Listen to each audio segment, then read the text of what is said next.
Hey folks, what is up? We are live from Florida again, dude, for the second episode from Florida. Feeling pretty excited about that. But I wanted to just tell you guys, first off, everything I thought I knew about Florida, total lie. Total lie. I was under the impression Florida is just this nice, humid place, 70-degree weather, cool and, calm, collected everybody here. Besides the people that are psychos on the driver side of things. We discussed that last week. Dude, the weather here has been dog shit. Super cold. I didn't know Florida could get that cold. It was 22 degrees the other night. Ridiculous. And if you can kind of tell, I'm a little bit congested, dude. I got sick as a fucking dog. And so my first reaction was, oh shit, like I don't feel that great. I got to get myself back in order to get this podcast out because I don't want to be sounding like a freaking stuffed loser over here on the microphone. So got that taken care of. Feeling a lot better, which is great. I'm back to feeling, 99% probably. So we're ready to rock and roll. And just glad you guys could be with me here. Totally really rad. This is the 4th episode. And it's been a month that I've been podcasting. It's crazy. I feel like an 8th grader. Happy 1-month anniversary, baby. But no, for real. Thanks for sticking around. Thanks for listening. If you guys are still listening, make sure you guys are getting the word out. But yeah, man, just totally excited to be getting this 4th episode out. There's a lot to be unpacked in this one. Just like the last one, I'm going to give it to you guys right off the stove, dude. Right out of the oven, fresh out of the oven, straight to your eardrums.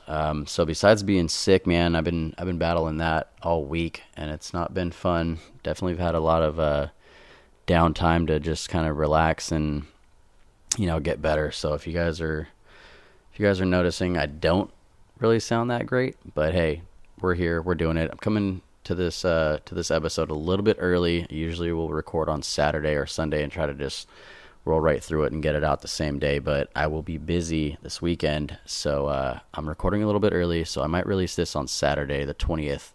If that happens, it happens. If not, you guys will have an extra day to enjoy. So shout out to all the listeners out there. First things first, dude. We were watching Supercross last weekend, and I know I've told you guys I'm a mega Supercross fan, and it was kind of funny because they were racing. Jesus Christ, get your shit straight.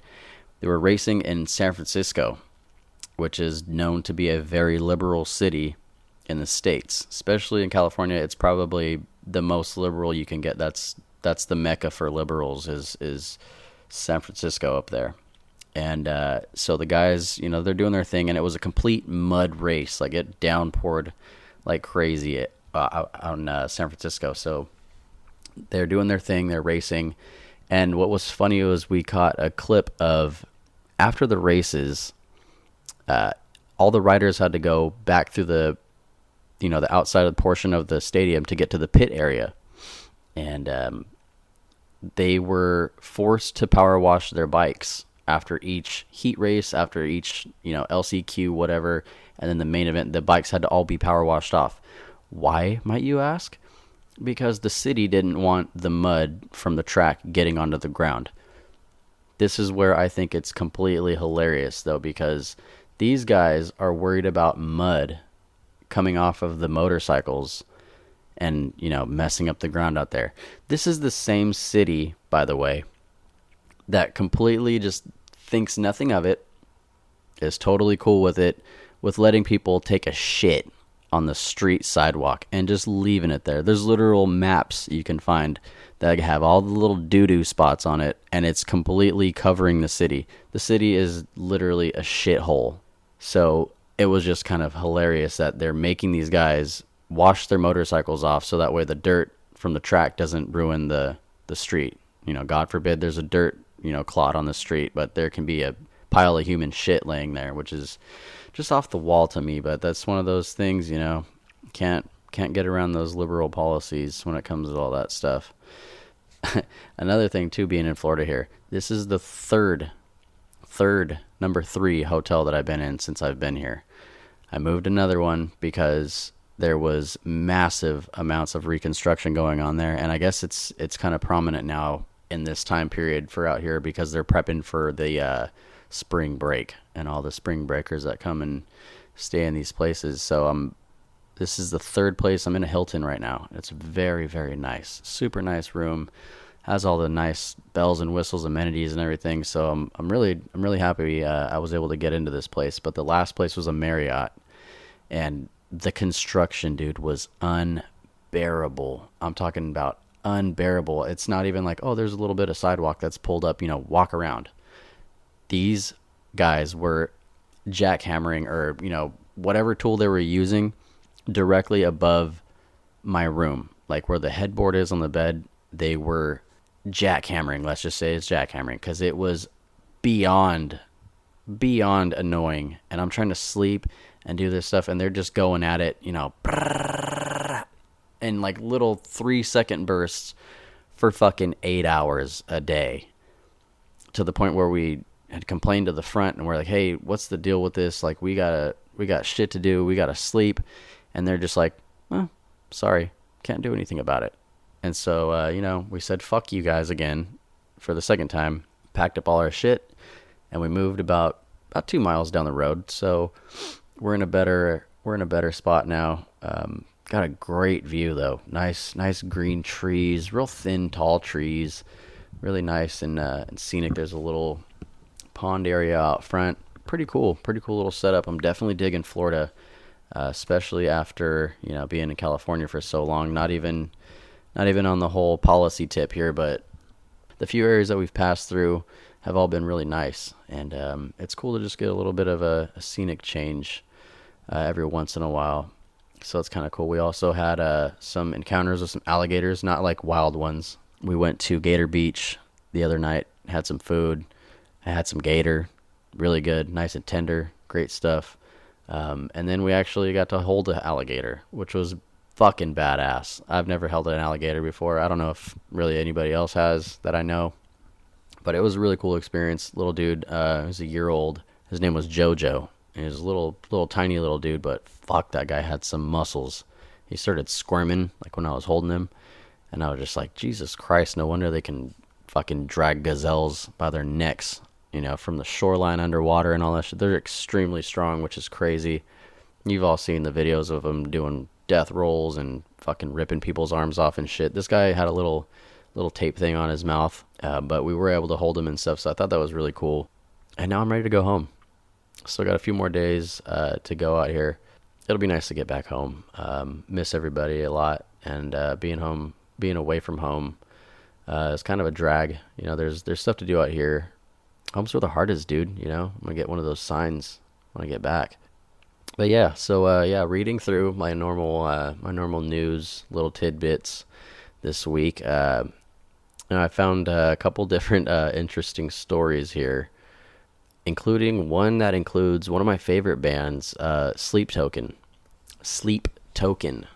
Phenomenal band from the UK. They are kind of a mysterious, kind of anonymous thing.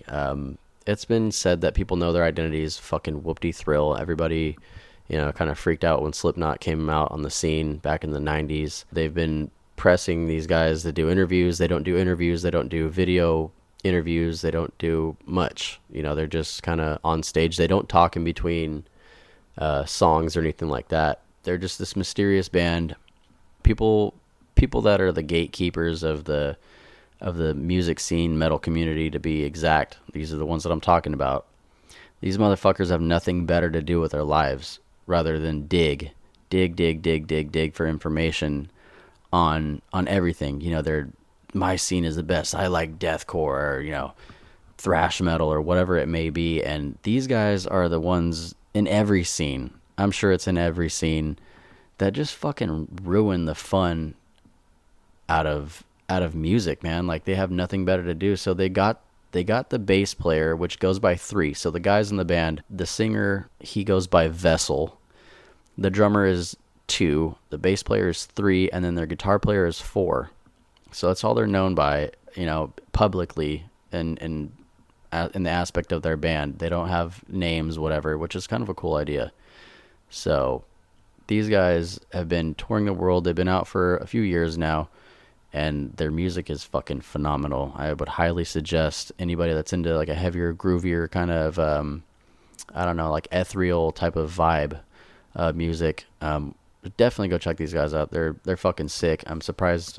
I would be surprised if nobody already knew who they were. I've passed the word along to some friends and stuff, and they're all digging the music and stuff. But so anyways, people, the trolls of the internet, sure as shit managed to find this guy's identity. They got his birth certificate and posted it online. Now that, out of everything, is like way fucking crossing the line, dude. That's like super personal shit. And I just don't think it's fair that people can ravage these artists like that and go to the depths that they go to fucking figure out somebody's identity. Like, just appreciate the shit that they do. They make fucking badass music. Shut the fuck up and listen to it. Pay the money to go to a show, support, buy merch, whatever you gotta do. Don't be a fucking dick, dude. Like, don't go and put people's personal information out there and fucking dox people like that. That's the most bitch ass fucking thing to do, I think. And it's a shitty ass, situation that this guy's in now with his personal shit online for everybody to see, millions of people to see. So it's kind of just a fucked up thing, man. I would never do that to anybody, and it's just shit. People in the music scene are just fucking dickheads. But besides that, man, there's a bunch of shit going on right now. There's, more Boeing stuff, dude. It's fucking surprise. Boeing, again, out of Miami, had a fucking flight had to turn around because their engine blew up. That's like, that's not comforting, dude. That's in Florida for one. It's Boeing for number two. And I'm flying out of Florida on a fucking Boeing jet in a few days, dude. Like, that's not exactly settling information. Seeing the fucking plane with the damn engine on fire and shit. I'm just like, They made it 15 minutes before they'd turn around. I wonder how far we're going to get. We got to fly to fucking Texas or whatever it is. So, fingers crossed. Fingers crossed that we get a decently fucking put together plane and all the maintenance is done right on it, for fuck's sake. God, man. I don't know, man. Boeing's been tripping lately. Their whole deal over there has just been under scrutiny, I guess. Been heavily criticized for, their hiring selection and all that stuff. But we'll save that for another time. But, I was also reading that in North Carolina, there was a 6-year-old boy that OD'd on THC candy, like the Delta 9. I guess it was a Delta 9, which is it's THC, but it's a different compound of the THC.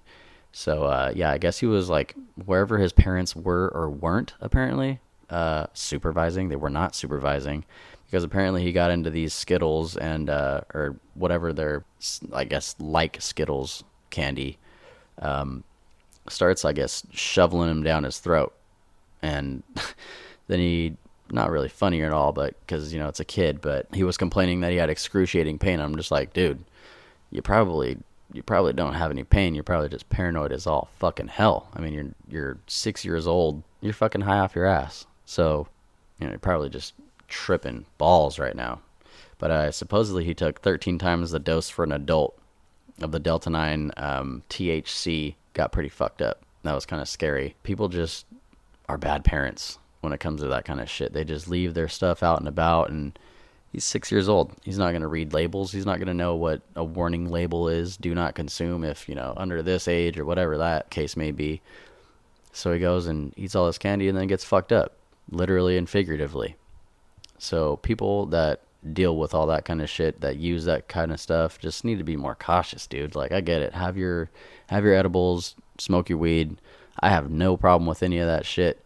But, just don't be fucking irresponsible with it. That kind of shit can get those kids into a lot of trouble. It can get you into trouble. Just do better, man. Just fucking do better, dude. Do better. And then there was a 7-year-old. Man, these little kids are just doing all kinds of shit. This one was actually good, though. 7-year-old boy in South Haven, Mississippi, got written up at school for, quote, unacceptable language after saying Jesus Christ when he dropped his Legos on the ground. I guess he was at recess or whatever and dropped his Legos and was like, Jesus Christ. Hey, we all do it. Not gonna lie. Everybody does it. But his teacher went as far as to send home a document that was called a parent notice of disciplinary action. And I guess the school called and told his mom at the same time. but the mom took a photo of the document and posted it online, and it's been going viral. It's pretty hilarious. But I would like to introduce you to, surprise, me, as a youngster. I was probably a couple years younger than these guys. I actually was expelled from kindergarten, believe it or not. I was a fucking demon seed when I was little. And so this is child's play. I was quite literally expelled from my kindergarten. It was a kindercare, and I believe it was like Redlands or somewhere along the lines of that area in Southern California. But they had called my mom and were like, hey, you need to come and get him now. Like, not in a couple hours. We're not waiting to the end of the day. You need to come and fucking get this Damien fucking the Omen child the hell out of here. Because I was a menace, not only to other kids, but to my teacher. Eventually, I don't know what I was thinking, at such a young age, but I was fucking bold enough to actually cut my teacher's hair completely off, like with scissors. I don't remember the exact situation, being that I was so young, but hey, I'm the worst fucking kid ever. Surprise. If you know me now, you'd be like, no fucking way, dude. I got stacks of bad like progress reports, and they have like little happy faces, and they're in like a line. So it's like a happy face on the left, and it just kind of goes along the line until it gets to a sad face. I have numerous ones of those that my mom has saved over the course of time through school and stuff like that. And apparently I like to beat up kids. I like to fucking throw shit at school and, just be a little asshole. But it all culminated in this one event. Apparently there was an art time or whatever it was. They, issued everybody scissors, and my teacher at the time had this long flowing black hair that was like past waist down to her ass, pretty much, like super long hair. I guess, I don't know what I was thinking, just took a page out of Vidal Sassoon's fucking styling book and just was like, yeah, you need a bob. And snip, off goes the hair. Big old ass chunk of hair. And that was where the line was crossed. And Kindercare called up my mom and were like, hey, fuck this little kid. Get him out of our sight. We can't have him here anymore. You need to do something with him. So I was officially expelled from school. And ever since then, I've been an angel. Never got any trouble in any other period of my schooling, all the way up through high school. Kind of a big deal when your kid gets fucking expelled from school. I couldn't imagine having a kid and them being like, you're fucking gonzo, dude. Like, you got to get out. I would be livid. I'm surprised I made it past that day. I'm not saying my mom beat me or my parents beat me, but there would be a swift ass whooping, if that was in my house, for sure. Most definitely. Can't even lie about that. Oh, speaking of lies, dude, so I was, excuse me, my sickness, my illness. I was reading another, speaking of liars, I was reading another story that had to do with this guy, Alec Musser, or Mooser, however you want to pronounce his name, not really sure. He's been on TV roles and stuff like that. He's an actor. He was on Grown Ups with Adam Sandler and stuff. He was called the hot lifeguard or whatever his character's name was in that movie. And I don't really remember if it was a big role or if he even had any lines and stuff like that. But, he was all ripped, shredded kind of dude, buff. Apparently his fiance said he had COVID, right? So his fiance was like, oh, he's sick. He must be sick. The guy ends up dying, okay? And initially the report came out that he passed away from COVID, which was crazy. I was like, oh, damn, that sucks. That's horrible. And it just immediately crashes into the wall, left turn. Here we go, right into left field. Dude shot himself with a shotgun, apparently. Committed suicide, and his fiance was wholeheartedly says that she believed he died from COVID. Oh, what?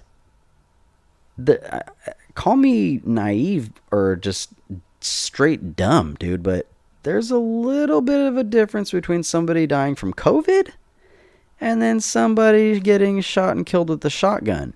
I personally think she fucking did it. I think she did it. There we go. I'll just go out on a limb and say it. I think she fucking killed him, dude, because she was under the impression that he died from COVID.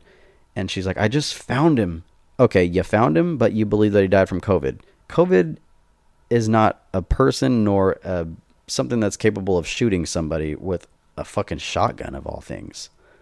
So apparently he shot himself in the chest and killed himself, but I'm wanting to see exactly what that forensic pathology is going to come back with, because I'm pretty certain that she had something to do with it. That's a little bit of like, I don't know, man. I'd probably put that one next to Kurt Cobain's file and reinvestigate that if I was a policeman or any kind of detective, because that just sounds so fucking sketchy. And apparently she was in the home when it happened and she was sleeping. Okay, like if a curtain moves from the air conditioner, I'm up. I'm up. Something rustles, I'm up. I'm a kind of a heavy sleeper at times, but sometimes I can be awakened by just little things, something moving or whatever. But I definitely would not sleep through a fucking shotgun blast. And if you've ever been to any type of shooting range or you've seen any kind of action movie where one of those goes off, it's considerably loud. And so I'm having a very hard time believing that she was sleeping when this guy apparently shot himself. She was just, fast asleep, totally ignored a gigantic blast in her home, as he's quote unquote shooting himself. So I think that's kind of a little bit far-fetched. And speaking of shooting, today on one of the headlines that actually just came out, Alec Baldwin has been formally indicted of involuntary manslaughter for killing the cinematographer Helena Hutchins on the set of his Rust movie.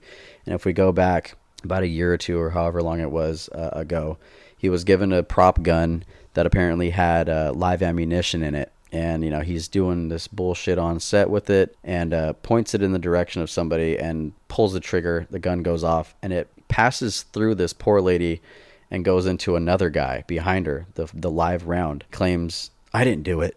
It was the gun that did it. Surprise, surprise, motherfucker. You killed somebody. And if that's not a full circle moment, I really don't know what is. If that's not karma, I don't know what it is. Because now they're going back and revisiting a tweet. I actually pulled it up. It was from 2017. He actually tweeted after a police shooting went down in Huntington Beach. A cop, shot somebody and killed them. And, that was a kind of a high point for that time, where it was happening pretty frequently. There's, a lot of officer involved shootings and stuff like that. He fucking tweeted out, quote, I wonder how it must feel to wrongfully kill somebody. Hey, Alec, guess what? You fucking wrongfully killed somebody, you dickhead. So fucking kudos to you for having the tweet out there and then you fucking kill somebody. It sucks that this lady died. She had a family, kids, everything like that. Horrible, horrible, tragic event. But you know what? He's totally fucking eating that tweet now, and it is just beautiful. I can't fucking stand Alec Baldwin. I think he's a scumbag. The whole Baldwin family is just pieces of shit, if you ask me. The only thing that ever came out of those guys that was cool was the movie Biodome. And if you haven't seen that, go check it out. Other than that, Baldwins can fuck themselves. So I hope that he gets full charges brought on him and he goes to fucking jail. It's a Baldwin, so he'll probably have some kind of like nasty little liberal judge that'll give him a little slap on the wrist and he'll, probably walk free. I would be literally jaw dropped onto the floor if he actually went to jail. So here's the thinking that he gets put in an orange jumpsuit with handcuffs and shackles on. I can only hope. And speaking of other things that have to do with guns, I don't know if this is a theme. Is this a theme? Dude, am I on a Dude, am I doing a theme episode right now? I don't know. I'm not really sure. Eric Adams, mayor of New York. Man, he's got the most off the fucking wall PSA.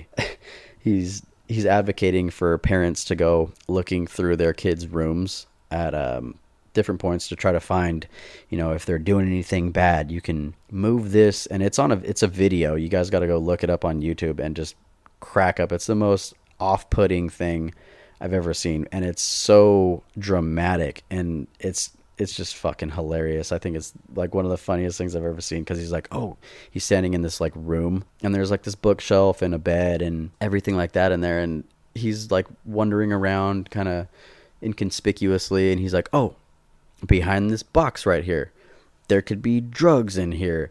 and they can have a this or that stashed in there. So he's like, you should look in there, and you never know. Behind this pillow, and he picks up like this little doll thing, like a little, I don't know, like a stuffed doll on the bed. And he's like, this right here. And he like lifts up the back of it and pulls this fucking sack of weed out. And he's like doing all this shit around the room. He like goes up to this pillow. I think it was a pillow, and he pats it down. He's like, this pillow right here, and it has like a little button, like a little cloth button and a little like a closure kind of thing or whatever, a flap. Undoes the button. He's like, oh, I feel something right here. And he pats the pillow, undoes the flap, reaches in and pulls out a fucking revolver, dude. Like, okay, yeah, I'm going to put my revolver in the front pillow of my bed. I'm not going to try to stash it anywhere else as a kid. That's the first place I'm going to put it at. And he's just like, he's going around finding drugs and guns. He finds like a thing of cocaine in the room, and it's just so dramatic, man. It's pretty comedic, dude. Like you gotta see it for yourself. You'd probably bust up laughing at it. It's really, really funny. But Eric Adams wants all the illegal immigrants to be taken care of, but he doesn't want to take care of them in his city, which is odd. One of those things, you open your mouth up, and then when it comes to you, you got another thing coming.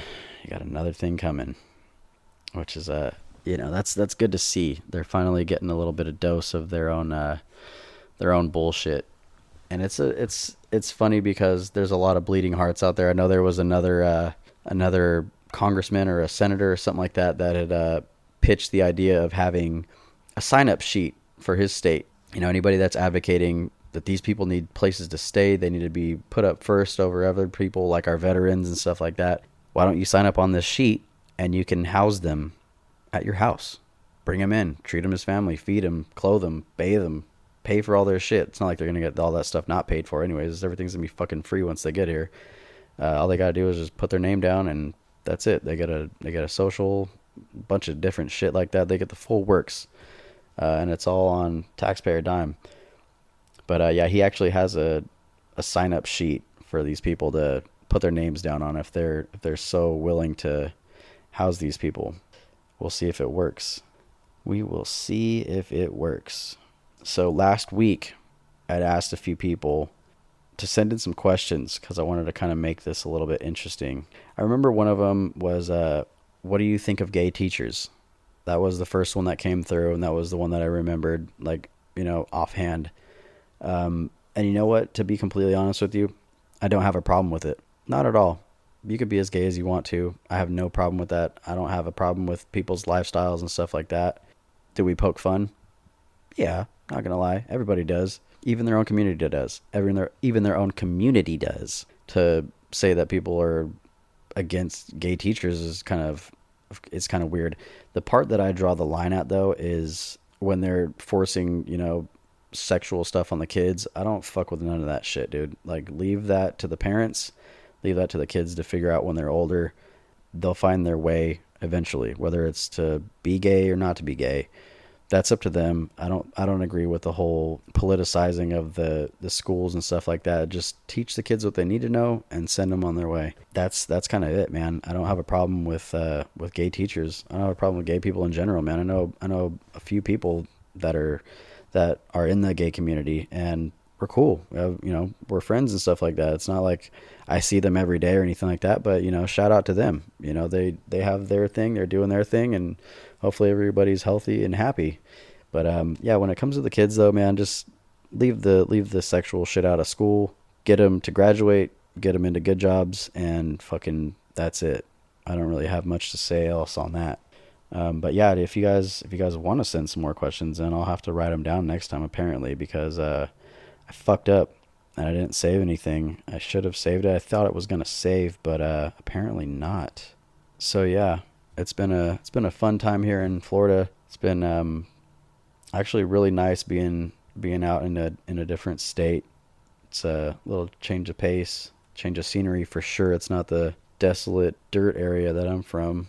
It's cool. Haven't had any other kind of like weird shit go down on the road or in any kind of stores and stuff like that, which is nice. So just make this one real quick, I guess.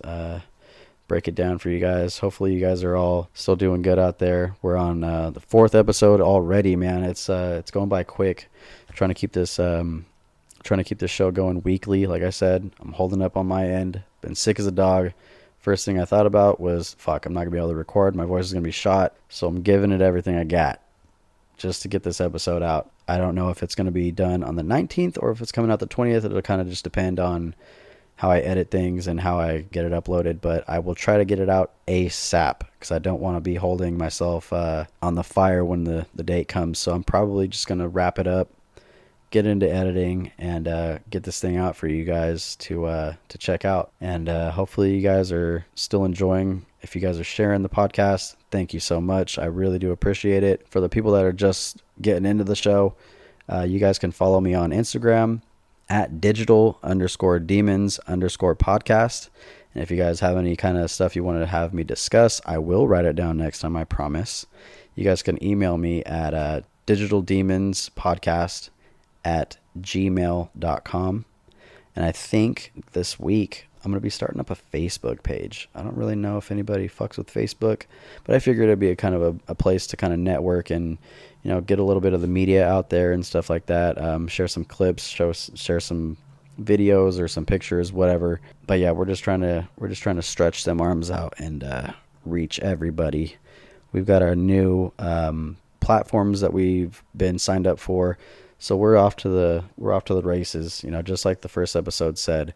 We're just trying to get out there and have fun with everybody. If you guys are listening and you know any other podcasters that would like to collab, or if vice versa, shoot me a DM, send them their info, and you know, we're gonna try to have some fun with this thing, man.